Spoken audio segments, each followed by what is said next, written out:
일어나셔서 오늘 룻기 1장 19절에서 22절, 룻기 1장 19절에서 22절 우리 하나님 말씀 같이 한 절씩 교독하고 마지막 22절 합독하겠습니다. 이에 그 두 사람이 베들레헴까지 갔더라. 베들레헴에 이를 때 온 성읍이 그들로 말미암아 떠들며 이르기를 이가 나오미냐 하는지라. 나오미가 그들에게 이르되 나를 나오미라 부르지 말고 나를 마라라 부르라. 이는 전능자가 나를 심히 괴롭게 하셨음이니라. 내가 풍족하게 나갔더니 여호와께서 내게 비어 돌아오게 하셨느니라. 여호와께서 나를 징벌하셨고 전능자가 나를 괴롭게 하셨거늘 너희가 어찌 나를 나오미라 부르느냐 하니라. 함께 읽겠습니다. 나오미가 모압 지방에서 그의 며느리 모압 여인 룻과 함께 돌아왔는데 그들이 보리 추수 시작할 때 베들레헴에 이르렀더라. 아멘. 앉아주시기 바랍니다. 제가 잠깐 기도하고 말씀 전하겠습니다. 살아계신 아버지 감사합니다. 이 시간 주의 말씀 앞에 섭니다. 우리 사랑하는 성도님들에게 성령 하나님 역사하여 주셔서 이 말씀을 아멘으로 받고 삶의 모든 과정이 아버지 하나님께 있음을 믿고 의지하는 시간 될 수 있도록 주께서 역사하여 주시옵소서. 전하는 입술 가운데 함께하여 주셔서 모든 죄악 가리시고 하나님의 영광만 드러낼 수 있도록 주님 함께하여 주시옵소서. 감사드리며 예수님의 이름으로 기도드립니다. 아멘. 아멘. 오늘은 어떻게 감사할 수 있을까라는 제목으로 추수감사 주일 예배 설교 같이 말씀 듣도록 하겠습니다. 서로 함께 다시 한번 인사하겠습니다. 사랑합니다. 축복합니다. 네, 사랑합니다. 축복합니다. 네, 한 번만 더 하겠습니다. 함께 해주셔서 감사합니다. 감사합니다. 네. 어떤 성도님이 그런 말씀하세요. 나이가 들면 들수록 시간이 정말 빨리 가는 것 같다. 올해 한 해도 2024년 왜 이렇게 빨리 갔냐 그런 말씀 하시더라고요. 예전에 보니까 이런 얘기 들은 적이 있습니다. 시간의 속도가 이 세대, 이 나이에 따라 달라진다는 거예요. 빨라진다는 거예요. 10대에는 시속 10마일, 20대에는 시속 20마일, 30대에는 시속 30마일 이렇게 쭉 가다가 한 60대 넘어가면 시간의 속도보다 내가 늙는 속도가 더 빠른 것 같다. 뭐 이렇게 말씀하시는 분들도 있습니다. 여기 계신 분들도 아마 정도의 차이는 있겠지만 이제 2024년 한 달 정도 남았잖아요. 남은 이 시간 돌아보면 참 시간 빨리 흘렀다라고 생각하실 수도 있을 것 같습니다. 좋은 일도 많으셨겠지만 좀 어려운 일들, 슬픈 일들도 있으셨을 때고 지금 이 순간도 힘겨운 가운데 있는 분들도 분명히 있을 겁니다. 그런 의미에서 아직 한 달 정도 남았으니까 남은 이 시간 오늘 예배를 통해서 하나님께서 주신 은혜를 다시 세워보고 또 감사를 되새기는 그런 시간이 되었으면 좋겠습니다. 그래서 특별히 남은 2024년은 감사로 가득한 여러분들 되셨으면 좋겠습니다. 아멘. 아멘. 오늘 본문 읽으시면서 여러분들 분명 이런 생각 드셨을 겁니다. 아니 왜 추수감사 주일에 목사님은 이런 본문을 택했을까? 왜 이런 본문을 택하였을까라고 의문을 가진 분이 계실 수도 있습니다. 어떻게 보면 당연합니다. 왜냐하면 오늘 여러분들이 읽으신 룻기의 본문은 룻기가 전부 4장으로 되어져 있거든요. 그 4장 중에서 특별히 1장은 아주 비극입니다. 그러니까 슬프고 불행한 일들만 벌어지는 장면이고 그 장면에 마무리되는 본문이 오늘 본문입니다. 비극의 장면인데 이 비극의 장면을 추수감사 주일에 꺼낸 거죠. 본문의 내용으로만 보면 전혀 감사하기 어려운 것 같아요. 감사를 발견하기 어려운 본문입니다. 책의 제목이 룻기여서 많은 분들이 이제 룻이라는 물론 주요 등장인물인 건 사실인데 룻에 초점을 두고 이 룻기를 볼 수 있거든요, 쉽게. 그렇지만 사실은 전체 성경의 맥락에서 룻기가 차지하고 있는 이 위치 혹은 룻기가 담고 있는 메시지의 전체 흐름을 보면 사실은 룻보다도 룻의 시어머니인 나오미가 훨씬 더 중요한 인물일 수 있습니다. 말씀드린 대로 성경 전체적 맥락의 구속사적 의미는 나오미의 인생을 통해서 더 확실하게 찾아볼 수 있기 때문인데요. 오늘 감사주일에 이 나오미라는 인물이 겪고 있는 이 일들이 무엇이고 그 나오미가 겪는 일, 또 나오미의 신앙 고백을 통해서 감사주일에 우리가 다시 한번 생각해 보아야 될 그리스도인의 감사란 무엇일까? 그래서 오늘 제목처럼 어떻게 감사할 수 있을까라는 제목에 맞는 답을 한번 구해봤으면 좋겠습니다. 일단 뭐 여러분들 이제 상황에 따라서 혹은 신앙의 경륜에 따라서 배경이 이제 있는 분도 있고 없는 분도 있으시기 때문에 간단하게 룻기의 배경에 대해서 룻기가 시작하는 1절에서부터 5절까지 우리 함께 좀 보도록 하겠습니다. 룻기 1장 1절에서 5절까지입니다. 제가 먼저 읽습니다. 사사들이 치리하던 때 그 땅에 흉년이 드니라. 유다 베들레헴의 한 사람이 그의 아내와 두 아들을 데리고 모압 지방에 가서 거류하였는데 그 사람의 이름은 엘리멜렉이요 그의 아내의 이름은 나오미요 그의 두 아들의 이름은 말론과 기럐이니 유다 베들레헴 에브라 사람들이더라. 그들이 모압 지방에 들어가서 거기 살더니 나오미의 남편 엘리멜렉이 죽고 나오미와 그의 두 아들이 남았으며 그들은 모압 여자 중에서 그들의 아내를 맞이하였는데 하나의 이름은 오르바요 하나의 이름은 룻이더라. 그들이 거기에 거주한 지 10년쯤에 5절 우리 함께 읽습니다. 시작. 말론과 기럐 두 사람이 다 죽고 아멘. 자, 대충 내용이 이런 거죠. 이 당시에 사사가 치리하던 이 당시는 이제 이스라엘이 가나안 땅에 들어간 이후의 이제 시간들인데 이스라엘 12지파 중에서도 특별히 유다 지파가 어디에서 살았냐면 베들레헴 지역에 거주하고 있었습니다. 근데 그 베들레헴 지역에 거주하던 유다 사람들 중에 엘리멜렉이라고 하는 인물이 있었는데 이 엘리멜렉이 아내와 두 아들을 두고 가정을 이루고 살고 있었어요. 그런데 갑작스럽게 이제 흉년이 닥친 겁니다. 흉년이 닥쳐서 이제 먹고 살 문제가 돼서 이 가족이 다 옆 나라인 모압이라는 나라로 이민을 가게 돼요. 우리가 이제 미국에 이민 와서 사는 것처럼 이민을 가게 됩니다. 그런데 가서 얼마 안 돼서 이 엘리멜렉 가장인 엘리멜렉이 그냥 죽고 말아요. 그러니까 이제 아내인 나오미는 졸제 이제 과부가 된 겁니다. 그리고 가서 이제 두 아들을 그나마 좀 의지하고 살았는데 두 아들이 거기서 이제 결혼을 해서 모압 여인들과 결혼을 해서 큰 며느리로 오르바를 얻고 작은 며느리로 룻을 얻은 거예요. 근데 결혼하고 이제 좀 살만하니까 또 이 아들들이 둘 다 죽어버렸어요. 그러니까 남편도 죽고 아들도 둘 다 죽었습니다. 여러분들 몇 차례 말씀드렸지만 그 당시의 세상에선 남자 없이 여자가 살아가는 것은 사실상 불가능한 일이었어요. 가족을 떠나, 그러니까 고향을 떠나 이민 생활을 하는 거 너무 힘들잖아요. 우리는 너무 잘 알잖아요. 이민 생활하는 게 얼마나 힘든지. 근데 그 어려운 이민 생활 가운데서도 남편도 잃고 아들들도 다 잃었다. 뭐 이보다 더한 비극이 있겠습니까? 이런 상황에 있는 것이 지금 나오미인 거예요. 나오미가 이제 이런 상황 가운데 고민을 하다가 자기 고향인 베들레헴으로 돌아가야겠다라고 마음을 먹은 겁니다. 두 며느리를 어떻게 할까? 모압 여인들이니까 어떻게 할까 눈에 좀 밟혔는데 이 오르바하고 룻이 다 어머니를 따라가겠다고. 둘 다 되게 착했던 것 같아요. 시어머니를 따라가겠다고 이럽니다. 남편들도 없는데 이제 만류를 했더니 오르바는 남고 룻은 따라가겠다는 거죠. 시어머니인 나오미의 입장에서는 고생시키고 싶지 않았지만 이 딸과 같이 여긴 이 오르바 룻이 고생시키고 싶지 않았지만 끝내 룻은 같이 이 나오미를 따라서 베들레헴으로 돌아가게 됩니다. 돌아가는 이 찰나에 이 딸들에게, 이 며느리들에게 자기의 심정을 나오미는 이렇게 고백을 합니다. 우리 같이 읽어보겠습니다. 시작. 너희가 어찌 그들이 자라기를 기다리겠으며 어찌 남편 없이 지내겠다고 결심하겠느냐. 내 딸들아 그렇지 아니하니라. 여호와의 손이 나를 치셨으므로 나는 너희로 말미암아 더욱 마음이 아프도다 하매. 자기도 과부인데 며느리들도 다 과부가 돼버렸어요. 과부가 셋이나 모였어요.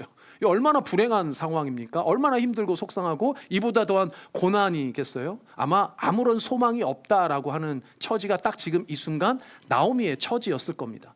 그럼 여러분들 이 순간에 나오미가 감사할 수 있을까요? 어떻게 나오미가 감사할 수 있겠습니까? 저라도 이 입장 같으면 감사하기 어려울 것 같아요. 근데 여러분들 보통 감사 주일에 많이 드는 본문 중에 사도 바울이 데살리가 교회에 보낸 데살리가 전서 5장에 보면 사도 바울이 뭐라고 권면하냐면 범사에 감사하라고 말합니다. 범사에 감사하라. 범사에 감사하라. 어떻게 생각해 보면 어떤 때는 그럴 수 있지만 어떤 때는 그러기가 참 힘들잖아요. 어떤 때는 정말 어떻게 감사할 수 있을까라는 이 질문이 튀어나오지 않을 수 없단 말이죠. 제가 목회자가 되고 많은 성도님들의 삶의 정황을 듣다 보면 이렇게 얘기하시는 분들이 있어요. 이런 상황이 처음 분 있죠. 갑작스럽게 정말로 남편이 뭐 교통사고를 당했든지 병으로 죽는다든지 자기가 잘 다니고 있던 직장에 예고도 없이 갑자기 실직을 당한다든지, 오랫동안 준비했던 취직 시험에 떨어진다든지, 뭐 우리 친구들, 우리 청소년 친구들 같은 경우는 정말 열심히 수능 준비했는데 얼마 전에 수능 이제 끝났잖아요. 수능 시험을 아주 망쳐버린다든지, 뭐 이런 상황이라면 여러분들 감사할 수 있겠습니까? 이런 상황이라면 어떻게 범사에 감사라는 이 말씀에 합당한 감사를 할 수 있을까요? 사실은 도저히 감사가 안 될 것 같아요. 그렇게 절망적인 어떤 상황 가운데 그래도 범사에 감사해야 되냐고 물어오는 성도님들에게 저조차도 그래도 감사해야죠 라고 말을 하기가 어렵더라고요. 사실 이런 상황에 있는 성도들에게 그래도 감사해야죠 라고 말하는 건 요즘 흔히 말하는 2차 폭력이에요. 2차 가해입니다. 어떻게 그런 상황에 있는 처지에 있는 분들에게 그래도 감사해야 된다고 쉽게 말할 수 있겠습니까? 제가 나오미와 같은 상황이어도 감사할 수 없을 것 같아요. 감사는 무슨 감사예요? 감사하지 않은데 사실은 억지로 감사하는 것 자체가 신앙적 위선일 수도 있습니다. 근데 그건 그리스도인도 마찬가지라는 거예요. 많은 교인들이 되지도 않는 엉터리 감사로 자신의 신앙을 포장합니다. 왜냐하면 다른 사람들의 시선 때문에 그런 경우도 많이 있어요.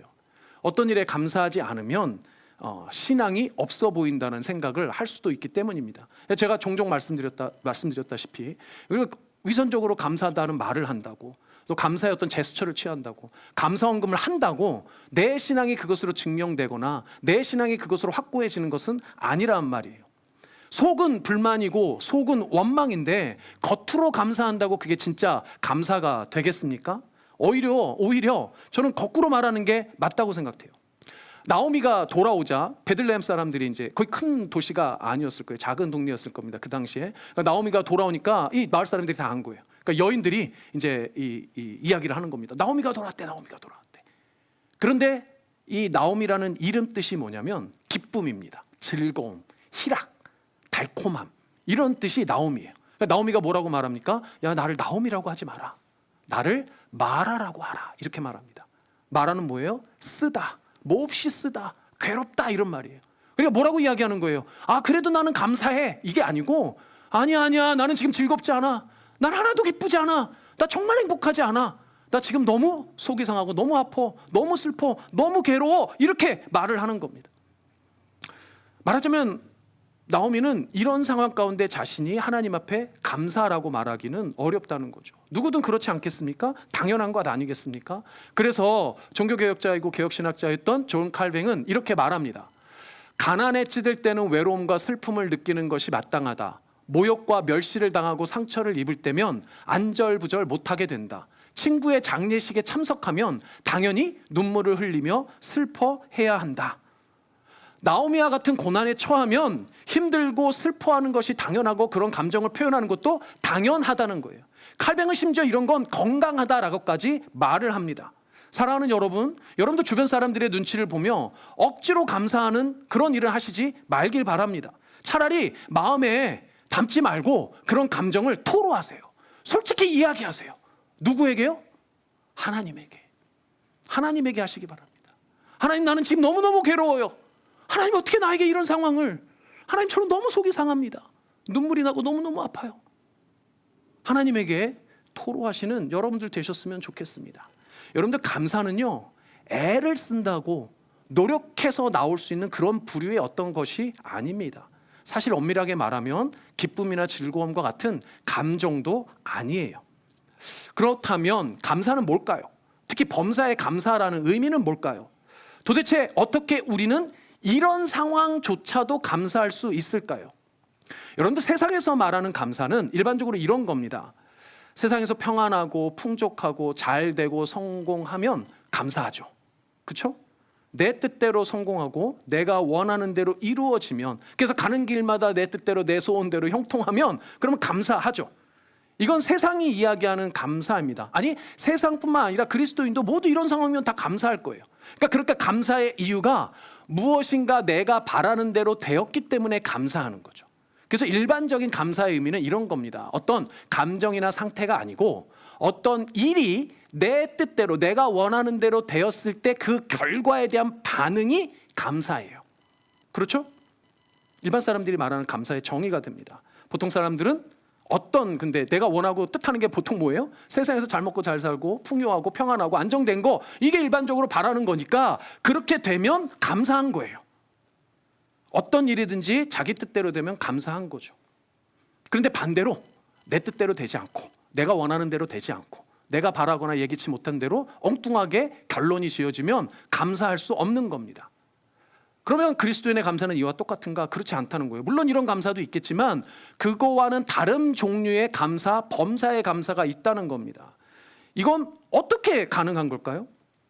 내 뜻대로 되지 않고 내가 바라는 대로 되지 않을 때도 감사할 수 있는 건가요? 여기서 중요한 건 그리스도인의 감사는 내 뜻대로 되는 결과에 대한 감사가 아니에요.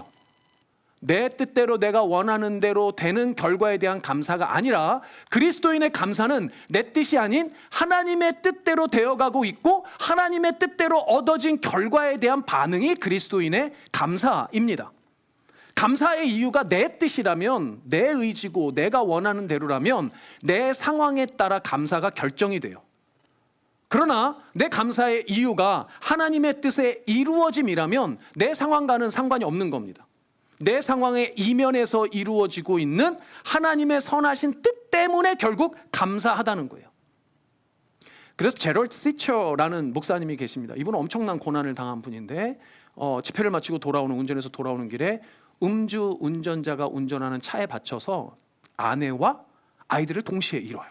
근데 이 목사님이 하나님의 뜻을 구하면서 쓴 하나님의 뜻이라는 책이 있습니다. 그 책에서 이렇게 말해요.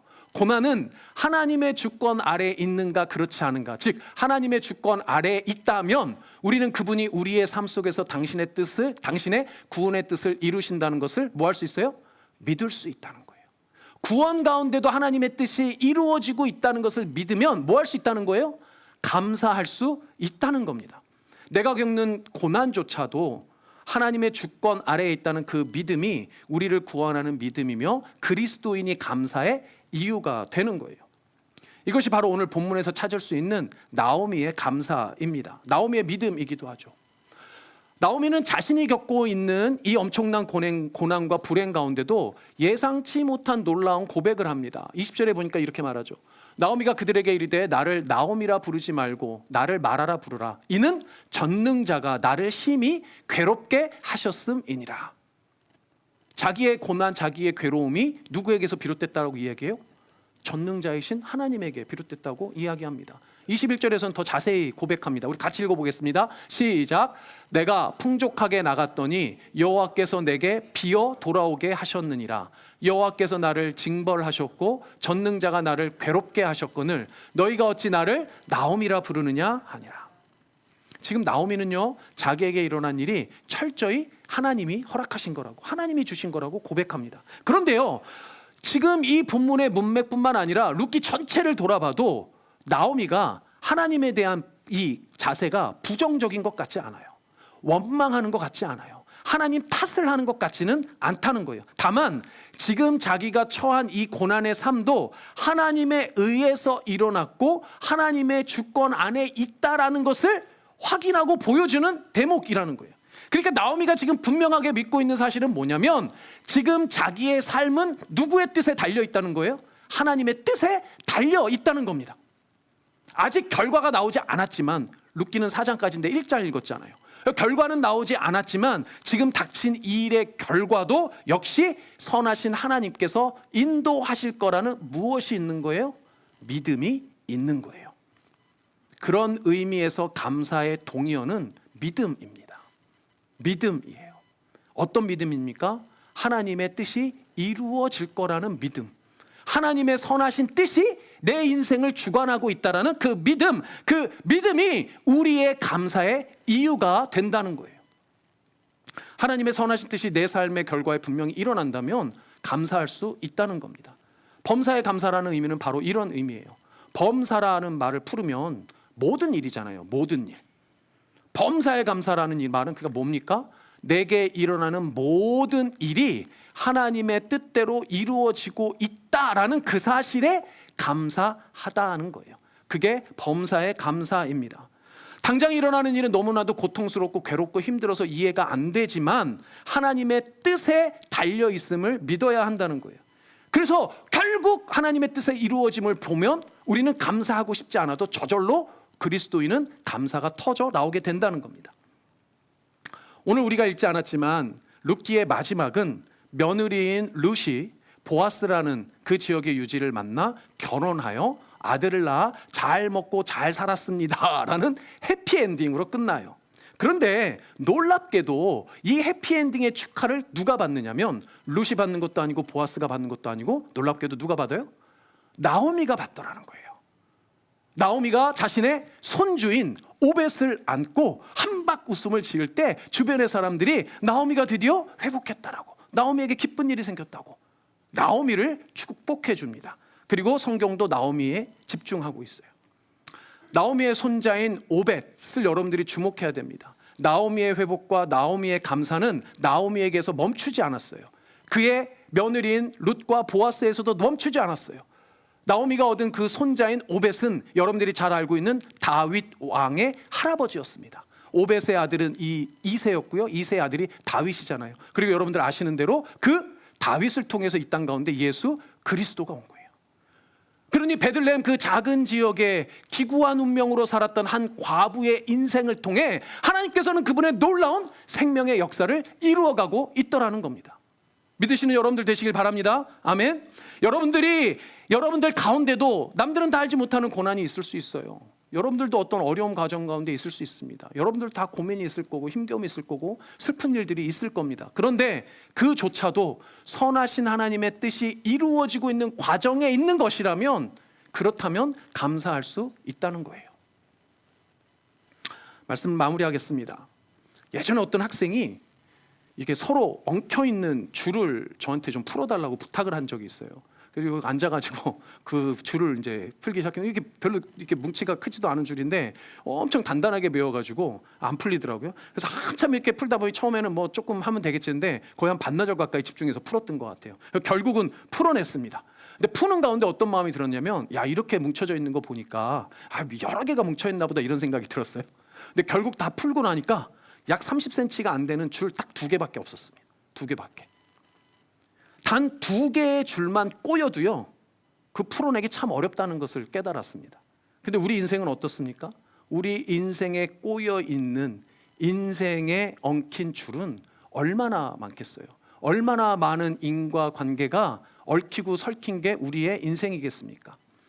짧은 2줄이 풀리는데도 반나절인데 우리의 인생에 닥친 일들을, 그 얽힌 일들을 풀어내는 건 얼마나 지난한 시간이 필요하겠어요? 그러니 너무 쉽게 절망하거나 너무 쉽게 포기하지 않으셨으면 좋겠습니다. 무엇보다도 하나님께서, 전능하신 하나님께서 모든 얽힌 그 실타래의 궁극적인 원인이 되어주시고 이유가 되어주신다면 그 유일한 주관자이신 하나님을 믿으셨으면 좋겠습니다.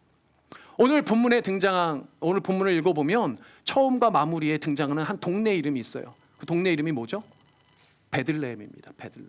베들레헴은 여러분들 이제 곧 성탄이 다가오는데 예수님이 태어난 도시 동네로 베들레헴이 잘 알려져 있지만 베들레헴의 사실 이름 뜻이 독특합니다. 이름 뜻이 뭐냐면 빵의 집이에요. 빵의 집. 빵이 풍족한 집. 그래서 지금 나오미가 어디로 되돌아왔습니까? 베들레헴으로 되돌아왔잖아요. 여러분들 기억하신다면 아까 읽었던 1절에 나오미 일가가, 엘리멜렉의 일가가 그 베들레헴을 떠났던 이유가 뭐였어요? 흉년이 들어서 먹고 사는 문제로, 그 먹고 사는 문제가 닥쳤을 때 일용한 양식을 두고 어디로 가버린 겁니까? 베들레헴을 떠나 모압으로 간 거예요. 나오미는 그것을 깨닫습니다. 여기서부터 잘못된 실타래가 얽혔구나. 그래서 나오미는 뭐라고 고백합니까? 여호와께서 나를 징벌하셨다는 거예요. 여러분들의 삶에 일용할 양식의 문제, 여러분들의 삶에 일어나는 여러 가지 문제, 그것을 두고 여러분들이 하나님 곁을 피한다면 베들레헴, 그 풍요로운 아버지의 땅에서 도망가는 거예요. 마치 탕자가 그의 죄를 깨달았을 때 풍족했던 아버지의 품으로 돌아온 것처럼 베들레헴으로 다시 돌아와 그 영원하신 하나님의 구원 약속의 생명의 역사에 참여했던 나오미처럼, 그래서 여러분들도 고난 가운데 있을 때 되돌아보셔야 합니다.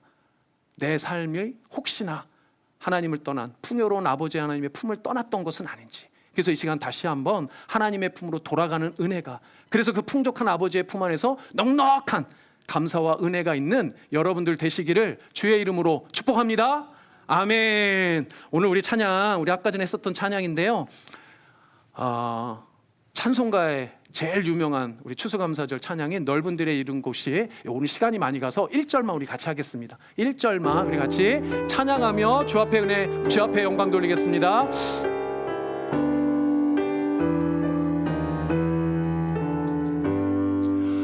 넓은 들의 익은 곡식 황금 물결 뒤치며 어디든지 태양 빛에 향기 진동하도다. 무르 익은 저 곡식은 낫을 기다리는데 때가 지나가기 전에 어서 추수하. 무르익은 저 곡식은, 무르익은 저 곡식은 낫을 기다리는데 때가 지나가기 전에 어서 추수합시다. 아멘. 제가 잠깐 기도하고 우리 축도하고 오늘 예배 마치겠습니다. 아버지, 감사합니다. 주님의 품이 넉넉한, 풍족한, 평안한 품인 줄 믿습니다. 이 세상의 거친 삶을, 고난의 삶을, 슬픔과 눈물의 삶을 모두 아버지 하나님, 주권자 되신 하나님 앞에 올려드릴 때 아버지 하나님이시여 간절히 기도하오니 우리 사랑하는 성도님들의 모든 삶에 간섭하여 주셔서 온전한 믿음으로 주를 붙들고 나아갈 수 있도록 주님께서 축복하시고 함께하여 주시옵소서. 지금은 우리를 구원하여 주신 예수 그리스도의 은혜와 아버지 하나님의 극진하신 사랑과 성령 하나님의 교통하심이 추수감사주일 아버지 하나님께서 주신 그 놀라우신 사랑과 은혜 가운데, 특별히 그 풍족한 품을 허락하신 아버지 하나님의 품으로 돌아가길 작정하고 또한 아버지 하나님 간절히 소망하는 우리 사랑하고 사랑하는 블루진 한인교회 모든 성도님들의 머리 위에와 이들의 가정과 일생 위에 먼 타지에 나가 있는 가족들에게까지 지금으로부터 영원토록 함께 있을지어다. 아멘.